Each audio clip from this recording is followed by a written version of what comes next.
교장 선생님, 네.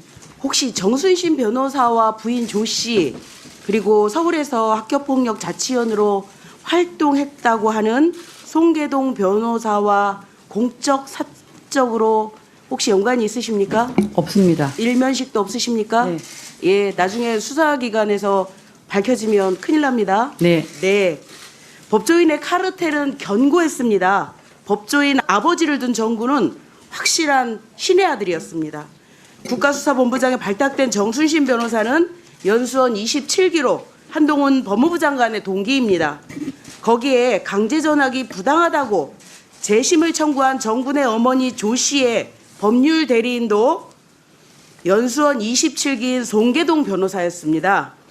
폭력으로 하나의 인생이 무너지는데 이 법조인들은 가해자 아들과 동기 아들을 구하겠다고 온갖 법기술을 이용해 강제 전학을 무마시키기도 했습니다. 개탄스럽습니다. 졸업 후 2년간 보존해야 하는 강제 전학 처분이 졸업과 동시에 삭제된 상황에 대해서 질문하겠습니다. 교장 선생님은 고은정 교장은 이 사건의 현재 상황에 대해 충분히 인지하고 계시지요? 제가 말씀 좀 드려도 되겠습니까? 충분히 인지하냐고 물었습니다. 충분히는 모르겠지만 제가 알고 있는 내에서는 답변하겠습니다. 네. 2019년 9월 1일자로 부임하셨지요? 네. 예. 그러면 발령 후에 정군이 2019년 2월에 전학을 왔고 4월에 강제 전학 집행정지가 대법원에서 최종 패소한 사건에 대해서 알고 계셨습니까? 모르고 있었습니다. 그럼 부임 와서 뭐 하셨어요? 학교 폭력으로 그것도 민사고에서 반포고등학교로 전학한 학생의 사건에 대해서 알았느냐라는 거예요. 몰랐습니다. 발령해서 몰랐어요? 네. 몰랐으면 교장의 자격이 없는 거죠. 그렇죠? 많습니까? 반포고에 이런 학생들이 몇 명이나 됩니까? 발령 당시에 이 학폭으로 학교에서 이렇게 보호를 받고 있는 아이들이 몇 명이나 됐습니까? 모릅니다. 잠깐만요. 저 발언 중지 좀 시켜주시면 안 될까요? 중지라는 교장쌤, 무슨 교장쌤 발언을 그렇게 해요? 그런 거를 모르면 교장이 왜 있어요? 왜 있어요? 그 자리에. 이게 무슨 해괴망측한 답변입니까? 학교에 부임을 했으면 적어도 학교 폭력이라는 것 때문에 전학을 왔거나 그 학교에 학교 폭력으로 인해서 관리받고 있는 아이들이 얼마나 있는지는 확인을 하셔야지 교장 아닙니까? 그 학생을 기본적으로 집중적으로 관리를 한다고 하면 그건 낙인 효과입니다. 뭐라고요? 낙인 효과입니다. 무슨 낙인 효과예요? 교장 선생님이 잘 알고 그 아이들에 대해서 어떻게 그 아이에 하면 대해서 개선을 잘 아는 사람은 학급 담임선생님이시고요. 그런 의무 없다 이렇게 말씀하시는 거죠? 그렇게 말씀드린 예, 적은 없습니다. 그렇게 알아듣겠습니다. 학교에서 학폭에 관해서 무슨 일이 일어난지 학교장은 몰라요. 이 답변을 지금 하신 거예요. 아닙니다. 그 답변 하신 거예요. 아닙니다. 뭐가 아니에요? 그 답변 하신 거지. 왜 아닙니다. 몰라요? 확인- 넘고요. 문제가 되는 학폭 기록을 삭제하는 학교폭력대책심의위원회는 몇 월 달에 개최하셨습니까? 그때 심의 대상이 몇 명이었어요? 그것도 모릅니까? 심의위원 몇 명입니까? 우리가 9명입니다. 9명입니까? 네. 그중에 학부모 과반수고 외부 인사는 몇 분입니까? 학부모 포함해서 학부모 포함해서 9인데 네네. 학부모가 몇 명이냐고요? 5명입니다. 5명이고 네. 4명은 외부 인사죠. 외부 인사 중에 검사 있었습니까? 변호사 있습니다. 검사 없었습니까? 네네. 변호사 있었습니까? 네네. 변호사 이름이 누굽니까? 그건 밝힐 수 없습니다. 송계동입니까? 아닙니다. 아닙니까? 네. 변호사 이름 확인해 주십시오. 제가 자료 요청했습니다. 이분이 연수원 27기 동기들과 연관이 돼 있지 않다라고 하는 것을 주셔야지 저희가 확인합니다. 아시겠습니까? 법에 의해서 그거는 명단 그러면 공개하지 강원도 못하게 되어 교육청은 있습니다. 법을 어기고 제출한 겁니까? 민사고는 법을 어기고 제출한 겁니까? 그러면 성명에 땡땡으로 해서 제출하겠습니다. 땡땡으로 안 됩니다. 이름하고 직업 주십시오. 자신 있으면 명단 공개하십시오. 심의위원회는 교장이 관여할 수 없고요. 그야말로 아는데요. 교장이 할 수 없는데 추후 보고 받으셨을 거 아닙니까? 네네. 그러니 심의위원회 제출된 서류가 무엇이 있었습니까? 그것도 그 공개 불가입니다. 교장 선생님, 제가 보기에는 지금 답변하시는 태도랄까요? 조금 그 의원님들하고 서로 소통하면서 좀 원만하게 답변을 좀 해주셨으면 어떨까? 제가 1차적으로는 이렇게 우선 좀 예, 말씀드리겠는데요. 저도 그렇게 하기를 희망합니다. 예.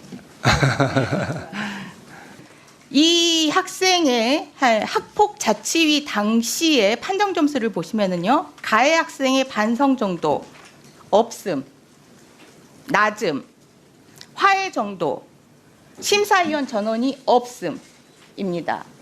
그런데 반포고등학교에서 전담기구를 통해서 심의를 할 때 갑자기 반성과 화해가 있다라고 판단되는 근거가 뭐였습니까? 가장 그 아이를 잘 아는 학급 담임 교사 그리고 그 반에서 수업하는 교과 선생님들의 의견을 다 듣고 종합해서 의견서를 냈습니다. 피해자와의 화해 정도를 객관적인 자료로 판단해서 전담기구는 삭제할 수 있다라고 했는데 지금 말씀하신 거는 그와 관련된 객관적인 자료가 아닌데요. 그리고 그 심의위원회를 열기 전에 그 학폭 담당 교사가 학생과 학부모를 면담한 것이 회의록에 나와 있습니다. 학생과 학부모를 면담을 해서 학생이 반성을 했다라고 네, 그렇게 얘기를 하니까 네. 반성한다라고 심의기구에서 판단합니까? 일단 심의기구에서는 만장일치로 삭제를 그러니까 그 결정을 했습니다. 객관적 자료가 뭔지, 뭘 보고 교장 선생님은 납득을 하셨는지, 그리고 지금까지 설명에 의하더라도 피해자와의 화해 정도는 전혀 나와 있지 않습니다. 그와 관련된 객관적 자료 있었습니까? 회의록에 기재되어 있는 걸로 기억합니다. 보셨다면서요. 네, 어떻게 되었습니까? 반성을 하고 있고 앞으로 그런 일이 없도록 하겠다는 그런 내용이 있습니다. 판정 당시에 8명 전원이 화해 가능성이 없다라고 판정이 됐는데 전담기구 심의 당시에는 어떤 객관적인 자료로 그 부분을 판단을 하신 겁니까?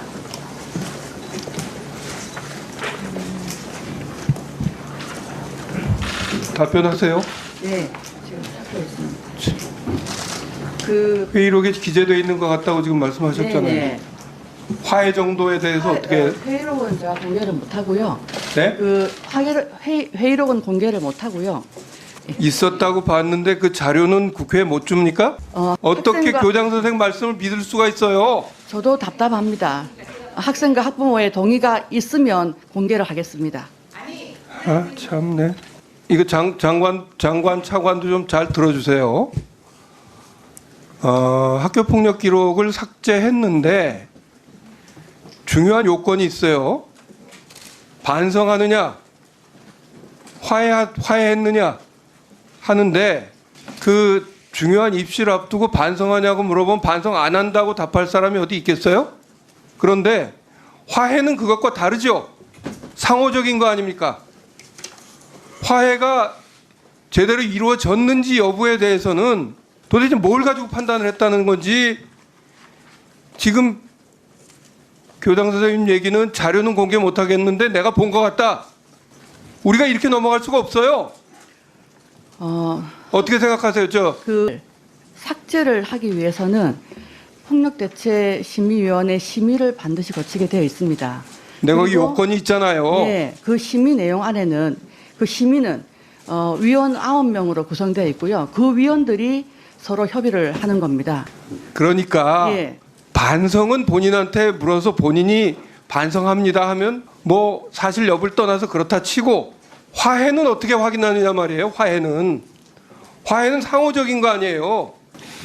살펴보겠습니다. 확인해 보겠습니다. 반드시 살펴보시고 반드시 확인하시고 답을 꼭 하셔야 될 겁니다. 지금 어디가 빈틈인지 좀 보이십니까? 삭제를 위해서는 그 반성과 화해가 필요한데 제가 보기에는 그 과정이 제대로 안 된 상태에서 반성과 화해가 이루어졌다고 하고 삭제했다는 것으로 보여져요. 이게 뭔가 제도적 미비가 느껴지지 않으세요? 잠시 주목해 주시기 바랍니다. 구독자분들에게 특별한 선물을 준비했는데요. 제가 항상 여러분들께 강조드리는 말씀이 있습니다. 이슈와 뉴스만 꾸준히 챙겨보셔도 충분히 돈을 벌 수 있다고 말씀드리는데요. 여기 보이시는 채널의 영상을 보시면 어떤 생각이 드시나요? 그냥 눈에 보이시는 뉴스와 영상만 보시고 아무 생각이 없으신가요?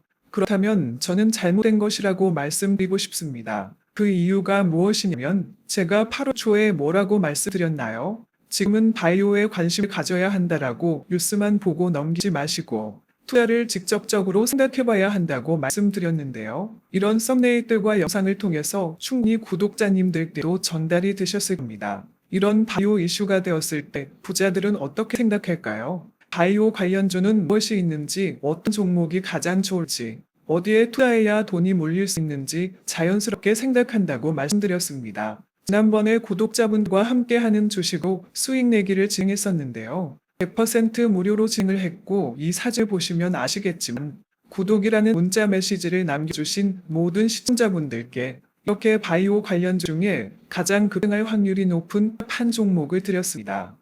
8월 13일에 오정 바이오를 추천해 드렸습니다. 여기 나와 있는 사진을 보시면 정확히 얼마에 매수하고 어떤 종목을 사야 하는지 어느 지점에 파야 하는지 이런 부분들까지 여러분들에게 정확히 알려드렸는데요. 실제로 많은 분들께서 수입을 보셨습니다. 오른쪽을 보시면 아시겠지만 8월 13일에 오정바이오를 소개해드리고 나서 실제로 며칠이 지나지 않고 이렇게 주가가 상한가가 되었습니다. 당시에도 굉장히 많은 분들이 제가 드린 종목으로 수익을 내셨습니다. 지난번과 똑같이 구독이라는 문자를 보내주시면 이번에 이슈가 되고 있는 주식 중에 앞으로 대장주의 고시를 하면서 주가가 가장 크게 상승한 한 종목을 시청자분들에게 문자로 종목명과 사고자 하는 시점을 모두 알려드리겠습니다. 이 영상을 보시고 계시는 시청자분들 중에 종목이 궁금하다 하신 분들은 남녀소 시간대 상관없이 이렇게 상단의 번호를 항상 남겨놓고 있습니다. 전화번호 010-5638-2209 똑같이 무료 급등 주식 문자를 보내드리겠습니다.